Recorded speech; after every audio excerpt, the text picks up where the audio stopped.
প্রথম দিন টোটালি কোনো বিক্রি হয়নি, আমি বাসায় ব্যাগ নিয়ে চলে গিয়েছিলাম এবং দ্বিতীয় দিন এসে মাত্র 1 প্লেট বিক্রি হয়েছিল। তখন আমি মাত্র 250 টাকা বাসায় নিয়ে যাই। তারপরে হচ্ছে তৃতীয় দিনের দিন আমি তো বললাম আমার নতুন ফুড কোর্ট মাত্র 1 সপ্তাহ ওপেন হয়েছে। তো রান্নার স্বাদ আমি 100% অথেন্টিক হাঁস এবং গ্যারান্টি সহকারে বলতে পারবো ভালো। কিন্তু ওই যে আছে না যে খারাপটা খেয়ে পরে আর খেতে চায় না, যে এই এলাকার হাঁস ভালো না বা এই রোডে যারা হাঁস সেল করে তাদের হাঁস ভালো না। বাট তৃতীয় দিন থেকে আমার ব্যবসা বা আমার সেল ভালোই হয়েছে আলহামদুলিল্লাহ। এখন মোটামুটি কত পিস বিক্রি হয়?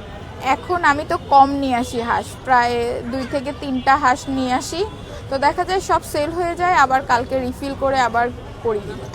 একসাথে অনেকগুলো হাঁস নিয়ে আসি না আমি। তো এটা আসলে সেল করা এখন নতুন নিউ আমার পক্ষে অনেক টাফ হয়ে যায়। এই জন্য আমি খুব কম হাঁস নিয়ে আসি এবং বাসায় সেল হয়, নিয়ে যাই না। আপনার হাঁস যদি সেল না হয় সেক্ষেত্রে